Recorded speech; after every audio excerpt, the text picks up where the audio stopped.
It's not bad to have money. Money is a great at revealing what's important to us. Just get started, whether it's saving a little bit of money, if it's being a little bit more generous, or just allowing yourself the freedom to be able to enjoy progress is way more important than perfection. Let's get out of our own ways and make a little bit of progress each day. Hey guys, Liv here with Team X. Oh my gosh, you guys, I have a special guest. But before I introduce you to him, today we're going to be talking about biblical perspectives on stewarding money. And you guys know, real quickly, Team X is about transformation, executives with alignment in the mindset of the three spheres we cover is health, wealth, and relationships. Guys, I have a treat for you. You have Nate Colborn, who's going to give you great biblical perspectives on money. Welcome, Nate. It's good to be here. So glad you're here. Won't you tell us a little bit of background about you? Yeah, sure. I'll give you a quick summary. So, short story is I grew up in Ohio, moved out to Colorado about 8.5 years ago. Originally, I worked in the oil and gas business. I'm a petroleum engineer by trade. And then through a little career change and what I like to call a mini retirement, I had some time to reflect on what I wanted to do for the long term. And not working actually really reminded me of how important it is to be working, and that my life goal isn't to be financially independent when I'm young, that I want to find something that I can do and love for a long time. And so, short story is that steered me in the direction of personal finance and wealth management, helping people gain more freedom around their finances, so they have peace of mind for the future while balancing it with the ability to enjoy life today. So now I work in the wealth management industry, talk to people about money, and give a lot of advice about how to find freedom in your finances. Wow, that is a great summary, man. You were very prepared. Tell me about the oil and gas. Was that like something that you just kind of dabbled into, or like you really got into that investment side? So I didn't do anything really on the investment side. I was more on the production side, I guess, of the business. So Oh, petroleum engineers, it's about kind of three stages. Where's the oil at? That's reservoir engineering. Where's a good place to explore for oil? Then there's drilling, punching a hole in the ground, and then there's the production engineering part, where how do you get that out of the ground? So I worked out in the field. I worked on a hydraulic fracturing crew, and so wow. for almost 3 years Uh-huh. here in Colorado, and that's kind of my background. Okay, cool. Well, I am so excited to hear you unpack about the fact that you got passionate about working with people and money. And so from that to helping people with money, why did you get into this? I think for me, as I was working as an engineer, a lot of my job was turning into coding and automating things, and I really wanted to do something that was more relational and with people. And then as Oh, a kid, I always loved learning about finances, and in my personal time, I'd always be reading about money or ways to invest and put money to work. And I had some really generous family members, and so those kind of things were always in the back of my mind. How do I live generously? How do I become a good steward of money? How do I put money to work in a way um, for the long run, and own good businesses. So, anyways, there's just like this natural draw for me towards money and wealth management, and then combining that with being able to help people really mhm. brought me into the wealth management business. Okay, cool, cool, right on. Give me some of the pain points, especially since we are talking about biblical perspectives. What are the pain points for believers when it comes to money? What is your experience? I would say believers and folks out in the world are very similar. There's usually a lot of anxiety, I would say, Okay. around money, and Yes. it's typically like, am I going to have enough? Am I going to be okay? So people have a lot of anxiety, is what I've found around money. And there's just this mystery of, well, I think I'm supposed to be doing something, and there seems to be like kind of two ditches. Either people gravitate towards they're hyper savers, and it's hard to Mm. actually enjoy money and do things with money. That's one perspective. The benefit, I guess, of that side of the road, if you will, is those folks are not going to run out of money. They're going to have some reserves for when their hot water heater breaks, or they have an unexpected car repair or medical bill. So that's good. The Okay. downside is it could be hard to enjoy money, or maybe even be generous. Right, On the other right. side, I'd say is the the other side of the road is people that have a really easy time enjoying money and, buying nice things or having nice experiences or whatever. But if you go too far down that road, then there ends up being a lot of anxiety because creditors are calling you. I've got too much debt. I've got no reserves. I've got negative reserves actually because same example, if my hot water heater breaks, so I have an unexpected medical bill, car repair, I'm having to put that on a credit card or go get some sort of financing, and now I'm indebted or owe something to someone, and so that can cause anxiety too because it's, hey, where's rent money going to come from, or the money to pay Right. my mortgage or groceries, and so Yes. those are kind of the two extremes that I see, and so most people fall in one of those camps. And the Goldilocks zone is how do you find that middle road between how do I enjoy, how do I be generous, how do I save and invest, um, in the middle. It's just hard for people to find generally, I would say. Love it. Love it. I totally relate to the anxiety part, man. Anxiety and impulse. Like I understand. So the Goldilocks zone then, what's the Goldilocks zone? How do we get there? Yeah, it's a great question. I think the beginning is some level of self-awareness. If you picture yourself, what side of the road are you on, and then you can kind Okay. of steer and course correct in the other direction. I would say just some fundamental principles around money that I think are very helpful. One, everything belongs to God. We are just Come on. steward of whatever has been entrusted to us. And so everything that we have, everything that we see, the scripture says the Lord owns a cattle on a thousand hills. He owns everything is the implication there. And so we're just God's steward. So that's principle number one that is just fundamental towards understanding money. And then from there, kind of next step is, be generous. Like I fully believe in the tithe. 10% of your income is a starting point, and then there's generosity beyond that. So that's kind of next step in understanding, the importance of money.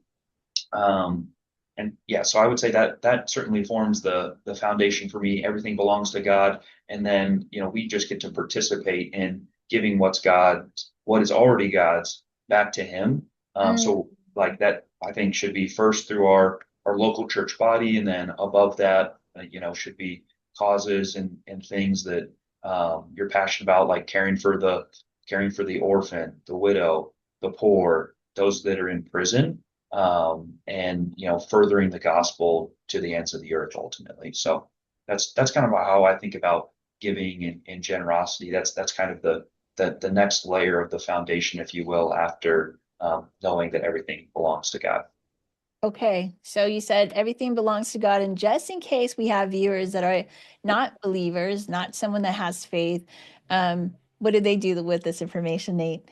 That's a great question. I think, I meet with all sorts of different clients and people Good. from a variety of faith backgrounds, or no faith background at all. And the same principles still ring true. The Wow. people that you see have the most freedom around money are those that are generous. There's Come on. plenty of studies to show the psychology of money and that it truly is better to give than to receive. So those same principles hold true, whether you have a faith background, or value set or not. And so you'll see that people that are really generous have a higher level of freedom around their money.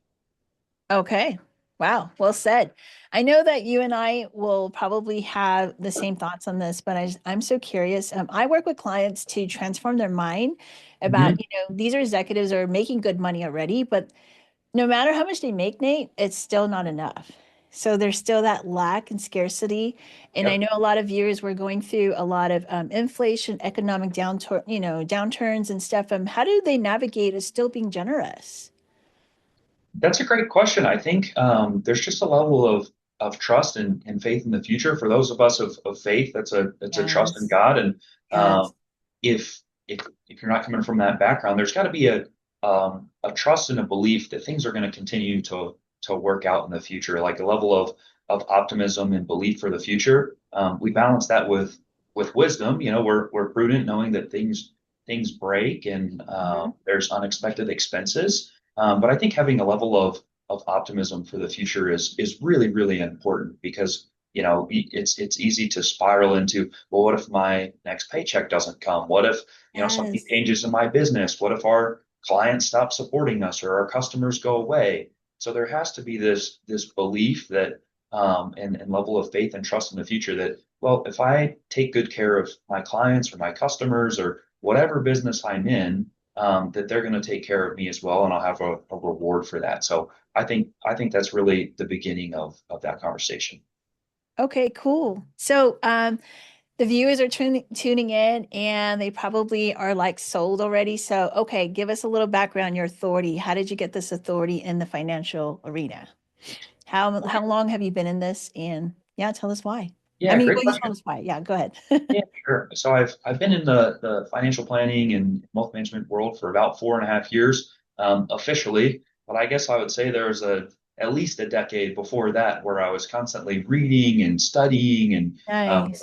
reading blogs, listening to podcasts, or reading a good book about finances that like really for me has built the foundation. And then ultimately all wisdom comes from God. So whether it's from another person or a book, or a podcast or a blog, whatever it may be, ultimately there's a greater source that is instilling those things in me. And I would say the beautiful part about finances in this industry is there's just constant change. There's constant things to learn and to grow about. And so even though I've more knowledge than I did say 5 years ago, I'm constantly reading and learning, and trying to just become a better practitioner, a better craftsman, with regards to finances. So it certainly doesn't stop. There's been a good foundation so far. I just want to keep building on top of that. Okay, cool. So let's just say I came to your office and I'm curious. I don't know if whether or not I qualify to get my money working for me. What's I guess, walk me through the steps. Like maybe the viewers just need to know, like, okay, so how do I steward this money? What would be the Mhm. first thing you would tell me to do or ask me? Yeah, great question. I think I always start with goals and values. Like, what's important about money to you? What are some values that you have Come on. around around money for anybody that I'm talking to? And so let's define those things first. Let's kind of think back to some memories, which have really a lot of times, unbeknownst to us, have formed our view and perception around money and finances. So typically, there's things, how we grew up, what our family was like, how they stewarded money, really impacts us. Mm, Some of our early experiences with money as we start working, or and we have our first job, and we start to earn money, there's all these different scripts that are rolling through our mind that sure. I find that most of us are just unaware of. So let's identify and remember some of those things and figure out Okay. how they're affecting us today. So that's kind of step number one. Next step, like I said, is let's determine our values around money, what's important about money to us, and then from there we can figure out what are our goals. Okay, start high level. Maybe I want to have peace of mind for the future, or I want to have a point in the future where I'm able to own my own time, and have more influence and not have to show up at my current job. Or Yes. maybe it's I want to put my children through college or some kind of education, or maybe it's I want to purchase a house, or I want to take this once in a lifetime trip. So kind Mhm. of identifying the things that involve time, money, and planning, to be able to achieve, and then let's define those things and start to build a path towards those things. Most of us have more dreams and more desires than we're capable of doing today. That's Yes. totally normal. And if not, then I'd say let's start dreaming a little bit bigger. Come But once on. we identify those things, then we kind of walk through, well, what does it look like to build a good financial plan? And I really think of that as it's very similar to building a house. Like the most important part of a house is the foundation that it sits on. So that's number one when you're pouring the cement walls, or the block walls, and pouring the concrete that's going to be the foundation, and putting the I beams and the different trusses that are going to form the foundation of the house. That step is really, really important. And so the Wow. things that I think about in that category are kind of in three different areas. One, are we using debt in an efficient way? Compound interest is a wonderful thing, but if we have a lot of high interest debt high interest debt like credit cards is kind of the top of the list. And then there's other debts that we can talk about from there. But if we're paying Visa or MasterCard 25 or 28%, that's a great business for them, but it's working against us in our finances. So are we using Right. debt efficiently Okay. in a reasonable way? Next one, next kind of block is, do we have some level of emergency fund? The size of that really varies based on how stable is your job. If you're working in the oil and gas business like I was, lots of volatility in that industry. So it wouldn't be uncommon to be out of work for a year when markets are slow. Okay, maybe that person needs a greater emergency fund. If you have something that's much more stable, like maybe you're a nurse and there's just a massive amount of demand for nurses and medical professionals. Okay, maybe you can have a smaller emergency fund, but let's have somewhere between 3 and 12 months of expenses saved up, so that if Wow. we lose our job or like I said before, the hot water heater breaks, you have an unexpected vehicle repair or medical bill, you're not having to put it on a credit card or something like that. So that's another one. Okay. Third part of the foundation is going to be, do we have the right protection in place? And so that's, hopefully you're not driving your car around with no car insurance, or you own a home and don't have homeowners insurance, or you have rental insurance. Like, make sure you have good medical insurance in place so that if the worst happens, you're not in financial ruin because you have 250,000 or $500,000 of medical debt. That's really burdensome. So let's have the right insurance in place for that. We have Wow. disability income insurance. So if I get hurt and I'm not able to work at my job for some period of time, do I have something that's going to replace my income? Or if there's people that depend on me for support, then I want to have some sort of life insurance probably in place to protect me. So do I have the right insurance coverages in place? It would be the final piece of the foundation. And so that's not the most exciting stuff. A foundation isn't super exciting. No one ever comes to your house and inspects the foundation and says, Yes. wow, beautiful foundation, right? They say, oh, nice kitchen, or I love what you've done in the bathroom, or this paint color is beautiful, or I love the woodwork and the trim that you have in your house. Like, Mm, that's the next part of the financial plan where we start talking about how do we put our money to work and invest in great businesses for the long run. yes. That's the beautiful part. But without a good foundation, none of that stuff matters because the house will just, you could have a beautiful kitchen, but if it's on a crappy foundation and the house falls down, your kitchen's not going to be looking so good anymore. So that's how I Okay. think about the foundation of a good financial plan. I can definitely tell you have the engineer background, like for sure. So let me just recap real quick. So what I got is viewers, the tips he's giving us is knock out the high interest, so debt elimination, right? Hmm. And then you said emergency fund, about 3 to 12 months saved up for anything that happens. And then you said have the right protection in place, like some kind of insurance, house insurance, life insurance, that type of deal to Yep. insure things. And yeah, did I miss anything else? Was that it? No, I think that's a good summary. Yeah. Do I have the right protections in place? Do I have Okay. an emergency fund? And am I managing debt in an efficient way? Okay. Now, how can we perlate? Is there like a scriptural thing that we can kind of say that this is how the Lord wants us to build foundations? Do you have anything in mind by any chance? That's a great question. I guess not off the top of my head. I would say just wisdom in general. Yes. God's given us wisdom. If there's a problem, there's probably some sort of solution for that problem. I think a good one around debt is the borrower is slave to the lender, and so Yes. if we owe money, we're indebted to someone else. Like, that's some sort of constraint on our lives. I think it's thoughtful to be prudent around having some level of emergency for fund for things that inevitably go wrong. Like, we know that the world is broken, Yep. that things are not perfect, that things are going to go wrong. And so what's a prudent response to that? Well, it's having an emergency fund for when things break, or we know that we need to have insurance in place to deal with the broken world. Like, it's a way of outsourcing those things into community, really. Like, if you think about our vehicle insurance, right? We don't know that we're going to get in a car wreck going home today, right? Mm, Most of us yes. are going to be just fine. We're going to be just fine. And that's why we're not paying, the price of our vehicle and car insurance a year. We're paying a mere fraction of that amount. But the world is broken. We're part of that brokenness, and so Yes. sometimes we're not paying attention or whatever else. And so having the right insurance in place is just a way to pool resources with your community, whether you have Geico or State Farm or whoever else. You're pooling your resources with the community so that it takes care of people when something goes wrong.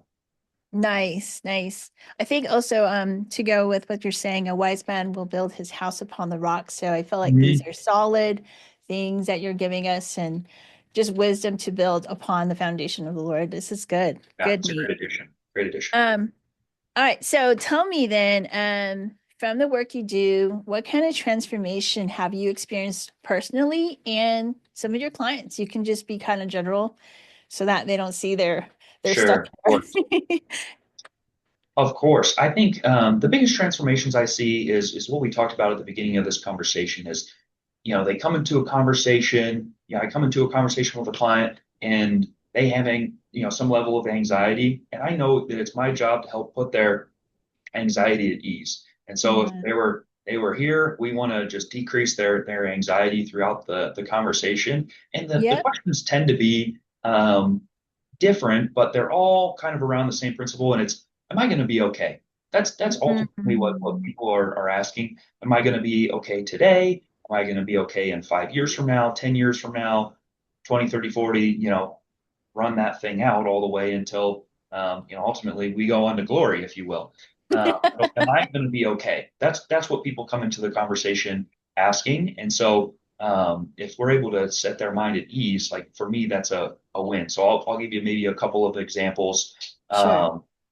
And it's funny, these principles ring true independent of how much money you have. So whether you have $10, 10,000, or 10 million sitting in your bank account or reserves, these same questions exist basically. So I can think of a client um, recently divorced, and they were had never really been involved in their finances, and they were wondering, hey, am I going to be okay? Am I going to have to go back to work?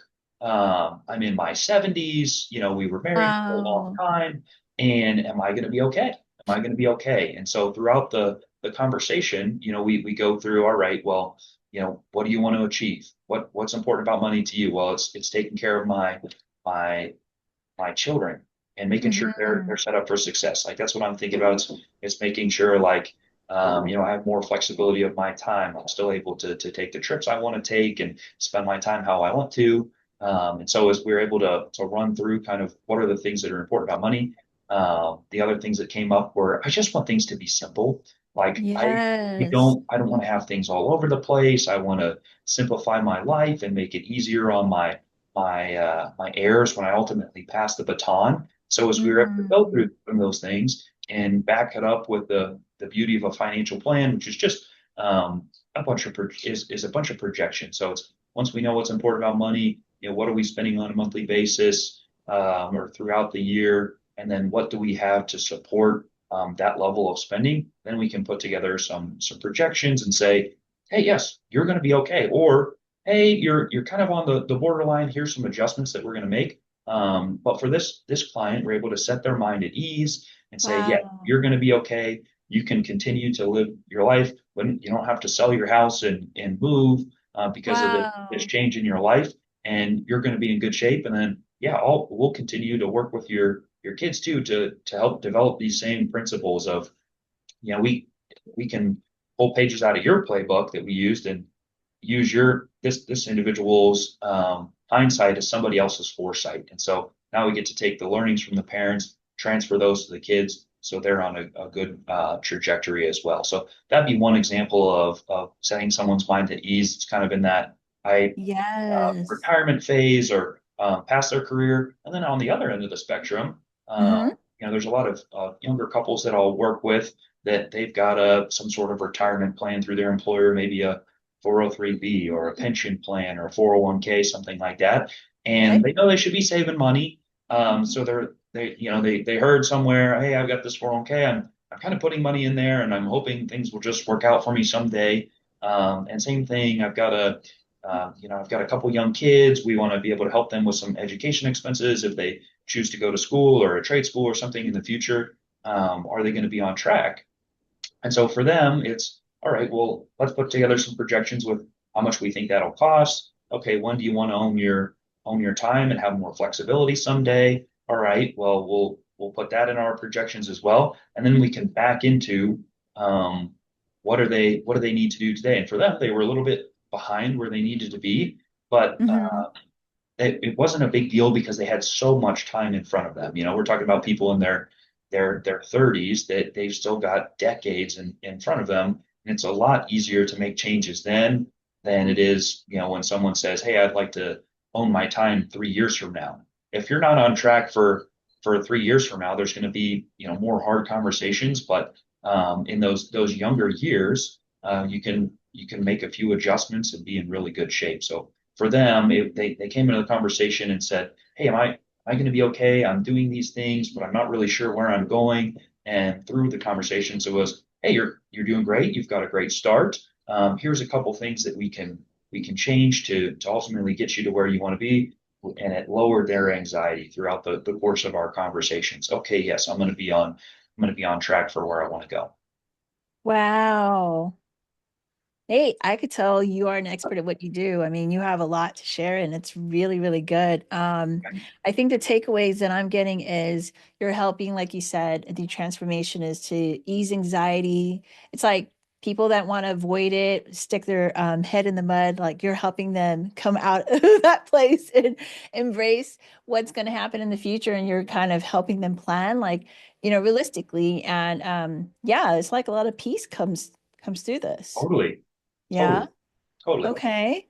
Um, so we have some parents here, and we know that you touched on it about, getting the playbook of, passing it down to the kids. What are some tips we can give parents? Because I know parents always feel like always behind and stressed out, soccer practices and stuff. Like what are some practical tips we can give parents here? Yeah, I think I'm a big fan of progress over perfection. And so Okay. let's get started is one of Mm. my pieces of advice that I always give. I had a pastor in college, and he was in really, really good shape. He participated in all these bodybuilding, competitions and things. And I remember Uh-huh. asking him, I was like, "Hey, what's your advice on working out?" Because I didn't have a discipline of working out. He gave me the best advice I've ever received. He said, "Just get started. Like the most important thing for you is to get started." I was trying to come up with the optimal plan and diet and all these things. And I was putting the cart before the horse and trying to have whatever is the best thing and spending way too much time thinking about it instead of just Mm. getting to the gym and then figuring it out from there. And so I'd say the same thing for parents. Like if you're thinking about it already, like you're in great shape. Now let's just take the next step and get started. Get started. So whether it's teaching your kids good principles about how to use and steward money, be a good example to them. That's way more impactful than anything else. Kids are paying attention to absolutely everything. They're always watching, Yes. as parents know. They watch the things that parents don't realize they're paying attention to. That's how they pick up some habits that people are like, "Oh man, where'd you get that from?" And then they have to look in the mirror. That's true for all of us. And so I would say get started. Just get started. Um, whether it's saving money uh, into some funds for education expenses, or if Mm. it's how do I pay for music lessons or sports activities or this trip. I would say just get started. You'll be much better off. Nate, I totally agree. I would, I read Robert Kiyosaki, Rich Dad, Poor Dad. I don't know if you read those books, and Mhm. we play the cash flow game as a family, and my kids picked up on it quick, like what assets, what liabilities are. So I Mhm. really agree. What does God think about money and how to, with us managing it too? Is it bad to have to even think about? Yeah, I would say no. It's not bad to have money. Money is great at revealing what's important to us. for any of us, if you open up our finances and you go through the credit or debit card statements or our bank accounts, it reveals what's important about money to us. So where our Wow. money is going, is really just revealing what's inside of our hearts. So I think like for God, like that's one of the purposes of money. We can be saying one thing, but our finances actually might reveal something different. And so it can be this great eye opener into what we prioritize. I think that's one of the purposes God has for money. It's I can say one thing with my mouth, but if my actions are different, my actions are speaking a lot louder than my words. And so I think that's one of the primary purposes of why God's put money in the world. And if you think about money, Mm. over time it's changed, right? And it's a medium for exchange. And so like instead of me going to my barber shop as an example and saying, "Hey, I'll give you some advice on your finances if you cut my hair for the next year." Instead of doing that exchange, I earn money at my job and through my work, and I give it to my barber. It's just it's a transfer of that value that's a lot easier than me having to barter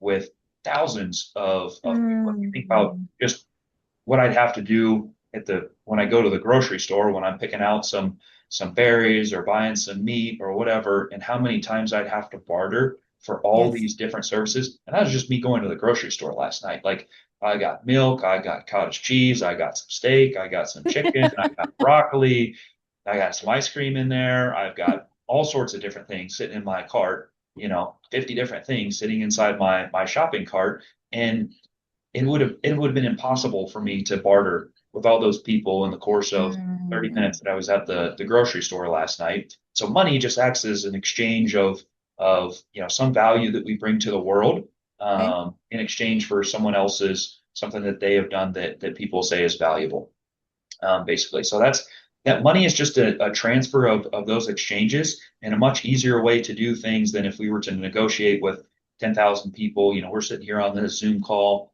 and, somebody's working at a power station so that we have electricity to be on this call today, right? And someone's working in the IT department at Zoom so that we can sit here and talk to each other, and Right. we're not even in the same room. So Right. behind all of these things is all this just beautiful, beautiful, wonderful work that people are doing that I so often forget about. Mm. So Mm. money just allows us to kind of exchange all these things around in a much more efficient way, Yeah. so that we get to use things that like we otherwise wouldn't if money wasn't some kind of exchange. So it's a temporary store of some sort of value that we transfer between other people. Okay. I love it. I hear it like it's money is flowing. It's just a current that's going from one place to another place and yeah, adding value to one another. I'm going to pick your brain a little bit. You're going to have fun Mhm. with this. What do you think about abundance? What is your definition of abundance? I feel like for me, I've personally really been challenged on this. I kind of have had this mindset that poverty is superior to abundance. Like having lack is somehow either more holy or like for Mm-hmm. me, I've even had this pride of like, oh well, I make less money or have less resources than somebody else. Like there must be something better about me, which is crazy because it's totally outside of the nature of God. Like if I think Yes. about how generous God has been towards me in my life, I I'm at a loss for words. Like I just can't believe the family that I have, the work that I get to do. Just the beauty of nature. Anybody can walk outside or be in a beautiful park, and see just the immense beauty. And so we live in a world with such abundance and an abundant God that allows the sun to shine and allows the Yes. trees to grow. And so we serve a God of abundance. God can speak things into existence. He speaks with his words, and physical things appear in the world. Yes. So we serve in a God of abundance. And so my mindset has really been challenged here recently that all right, I don't get to sit in some place of pride because I have less than somebody else and get to judge them. Mm-hmm. whatever I have has been entrusted to me by God, and I serve an abundant God. And so, I hope that helps answer your question. Yeah, it does. Since I work with both, faith and people that are not in faith, I have the world telling me like we need more. Like, Olivia, Mhm. don't apologize to have a lot, And so it's Mhm. such a contrast. But yeah, I do see that a lot of people that have faith, they feel bad, having a lot and they want to just give it away. They feel this guilt or yeah, like I have less because I'm that good Christian. And so but nowhere in the Bible does it say that. It's the Mhm. love of money is the root of all evil, not having a lot of it. You know what I mean?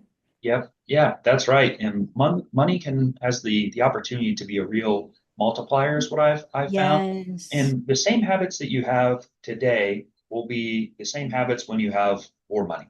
Um, so whatever habits you had 10 years ago, they likely stay pretty consistent over time in terms of what people value. So someone that's generous with little will be even more generous with much is what you find. And on the flip side of that, someone that money is their idol, and it's what they value above all else. Is whether it's comparing to other people and I must be better than these people because I make more money, or I like what money will buy me and that it insulates me Mm, from trouble in the world. Whatever's going on there, it'll be the same independent of money. Money is just wow. turns out, or wealth ends up being a magnifier of what we really Wow. value, and it just gets bigger and bigger and bigger. So, yeah, the values, the way that you use money, is really, really important, and it just gets magnified as you have more. That is so good. Wow. I love that magnifier of what your habits already and it just magnifies. Hmm. That's so good. So do you actually help your clients invest in long-term and short-term goals then, or is it just the foundational part of is it Yeah, yep, okay. yep. Do both. So Okay. the foundation of any sort of investment philosophy or how to manage money or wealth is must begin with a financial plan. If we don't know the purpose for the dollars, then it's really difficult to determine a good way to invest and put money to work. So the planning begins first. Money that I need in the next few years should be in cash, short-term treasuries, CDs, high interest savings accounts, things that are not subject to the volatility, the ups and downs of the market, American. because our timeline is very short. And so Mm, that's one bucket. The farther you get out, the more you can have growth related investments or ownership in great companies that are all around the world. I think the same places that we spend money on a weekly or even a daily basis, we have the ability to own many, many of those companies around the world. And so when you mm, think about investing, I think about what's the time horizon. If it's a really long time, if this money is for to put my child through school, 18 years from now, okay, well, that's a pretty long time horizon. Or if I'm in my 30s and I think that someday I want to be financially independent in my 60s or maybe even my 70s, if I love my work and what I'm doing, okay, mhm. I can be more growth oriented with my investments. And so, when is the money needed determines how it should be invested over time. Wow. So invest for like overtime. And my clients will always invest for more time. They want more time Mhm. to work for Yep. them. Yeah. Yeah. Absolutely. Right? That's Hmm. the name. Um, what would you say to our younger people that are watching and they're like, Nate, I don't think I could even have 3 years. I want it now. Well, I would say that's human nature. That's in all of us. We all have infinite desires, but we have some sort of constraint with our resources. And so my challenge to them would be work on being a good steward. Like when you're young, who you're being formed into is really, really important. You're determining your trajectory. If you're going to go to the left or if you're going to go to the right, or if you're going to, walk that narrow center, that narrow road right down the center. And so I would say focus on who you are becoming and who you're being formed into. And you have such an advantage to gain wisdom, to learn, to make good choices today, which are going to set you up in good shape for the future. So avoid the potholes or landmines, if you will, on the road. And then, you can focus on things that'll put you on the right trajectory. And that's in all of us. So, I would say, welcome to being human. We all have all these desires, and we have some sort of constraint or limit. And those constraints are actually really good, I would say. And Really? oh, absolutely, because it's a Okay. test. Can I be a good steward of this? And if the answer is Mm. yes, okay, well, maybe that gives me comfort that I'm not going to be destroyed by money as it grows over time. That constraint That is is so actually a good. really healthy and good thing. We get tested with something small to see if we are entrusted with something great. Instead of, okay, if we just get entrusted with something humongous, it turns out to be too much for us to handle and to manage, that can totally destroy us That's in the so beginning. true. And so there's a Wow. real benefit to growth and development over time. That's so biblical, right? Like the Lord will entrust us with little, and with the little that He gave us, He watches if we even did much, so we can have much, you know. That's So right. That's right. yeah, You you're think about the parable with the the talents that Jesus talents. shared. There's the five, the 10, and then there's the one where the guy with the one buried it in the ground. And, the Lord returns and says, hey, you could have at least, given this to the bankers, and I would have received some interest. Mm, And then you see the other folks that, they invested 5 talents or 10 talents, and they doubled those. And then even that was a test to entrust them with more. It said, okay, well, instead of being trusted with 5 talents, now you're going to be over 5 cities. So all these things right. are a test along the way to just reveal what's inside of us, or to refine what's inside of us, I would say too. I keep hearing you say steward, and you are giving us a lot of tips on being a good steward. So, when we are a good steward, and the world tells us to hold on to things, to be greedy, or that people are going to try to take from you. So, how do one navigate that? I want to be a good steward and not so much greed. Greed is really about, what can I extract? How do I take more away from someone else or something, or a business, than what I'm giving? So that's greed. It's all about me. What can Hi, I Nate. get? What's more for me? It's very me focused. What can I get? Mm, And so that leads you down all sorts of crazy roads of just being dishonest and lying and figuring out how do I extract more from other people or from a business or whatever else. Stewardship is very different than that. And I think there's 3 components of stewardship that I like to think about. Like we sure. talked about in the beginning, the foundation should be generosity. How do we just give back to God's what's God's? Or if you're not from a faith perspective, how do you be generous? We've all been, hopefully, the recipient of someone else's generosity, and experienced just Yes. what a gift, what a blessing that is. And so on the other side of that was somebody giving. And so let's be that person. Let's take care of the people in our community and around the world, that are less fortunate than us, or just being generous with our friends and our family too. If you receive a nice gift, or someone buys you dinner or an ice cream or whatever, like, we all have that opportunity. It doesn't have to be something crazy. You can go buy Yes. your coworker a coffee, or you could be out with some friends and buy them an ice cream. Or, whatever. Like the simple things like that. It could be like $5 or $6. It doesn't have to be crazy. And then as you start to work that muscle, you'll find that it's really fun and you want to do more over time. So that's number one. The foundation of generosity and giving is good stewardship. And it reminds us that, it's not all about me. Like, money, Yes. money and finances is not all about me. And then the next piece I would say is, let's save money. We talked about the rainy day fund. We talked about making sure we have good protections in place, and either paying down debt if you have it, or having a reserve to make sure you don't have to go get debt. And then the other component that we haven't touched a ton on is, let's save money. Let's invest in good businesses. Those businesses employ people, give them good work to do, and allow them to add value to the world. And it's a real gift and a joy to be able to work. And it doesn't matter what kind of work it is, almost what type of work it is. There's some specific industries where it's like, all right, well, if we're promoting, child labor and illicit things, like that's not good. But almost all work is good if you think about when I go eat at Chipotle.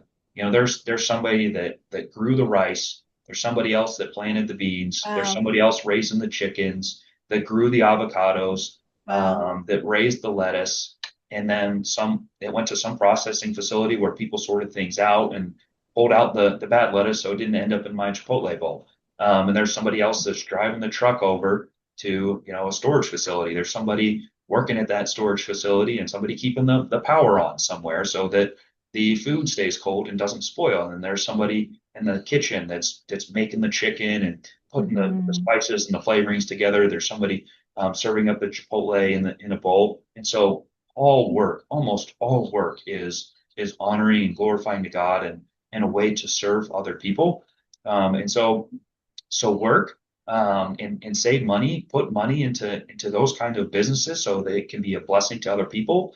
Wow. And you can reap a financial reward from that as well. There's a benefit, right? If Chipotle costs $10, maybe it only costs them $8 or $9 to make, so I get some level of profit from putting my money at risk into work.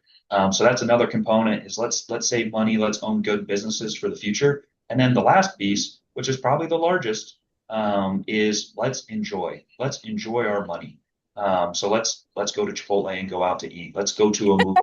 Let's travel. Let's get on an airplane and fly United to a place we've never been before, or go spend time with family or friends we haven't seen in a long time. And so enjoy it. Mm. Like enjoy a good meal. Enjoy a good trip. Enjoy the place where you live. Enjoy the vehicle that you drive, and know that behind each and every one of those purchases, you're allowing people to work and have good, fulfilling, God honoring work that serves other people. And so enjoying money is something that a lot of us need to learn how to do. If you're like me and you kind of have this poverty mindset of, oh man, is there going to be enough, and can I Mm. really enjoy finances and money? Gosh, that makes me feel guilty. Well, remember, on the other side of that spending is allowing people to have good work. That's So I so would say good. those are the three components: give, be generous, save, invest in good businesses, and then enjoy your life. Okay. Wow. This is our time, Nate. I think we did really good. You did really amazing. Thank you for having us here. I learned so much and I invest in companies and never thought about all the people that are being impacted through it. That's amazing. Thank you for giving me that lens, you know? Yeah, you're welcome. You're welcome. Yeah, it's Yeah. been a great insight. I don't know where that came from, but it's slowly these things get pieced together over time, and you start to come up with some level of story. And I guess my hope would be that let's be inspired and let's go own great businesses. Let's enjoy our lives. Let's be generous, and let's try to walk that middle road. Stay out of the ditches of, oh man, I'm overwhelmed and you know I don't, am I going to have enough? And, uh, you know, try to stick to that narrow road. So I appreciate the conversation today, the great questions. That This was really fun. It was an honor to be on the podcast. Awesome. Did you want to end with a quote or anything else that you haven't said with our viewers that you'd like to share real quickly and we end here? I'd remind our viewers of is get started. Like Come if there's on. any part of you that's feeling overwhelmed or some level of anxiety, take the part that encouraged you and was like, oh man, I think I could do that. Just get started. Whether it's saving a little bit of money, if it's being a little bit more generous, or just allowing yourself the freedom to be able to enjoy, pick one of those three things and just get started. Progress is way more important than perfection. Let's get out of our own ways and make a little bit of progress each day. Over the short term, I think we can sometimes overestimate what we can do, but Mm. little changes over the long run can make a massive impact. And you only it only takes like looking in the rearview mirror and seeing the small decisions that you make over years and years and years, and then you finally get to see over your shoulder the impact of that. I would just take that as an encouragement, and let's make a little progress today, one day at a time. Awesome. Guys, well, this concludes our interview. Guys, hit the like, subscribe, and comment in the section. Get started. just like Nate suggested. Bye, guys. We'll talk to you guys later. See you later.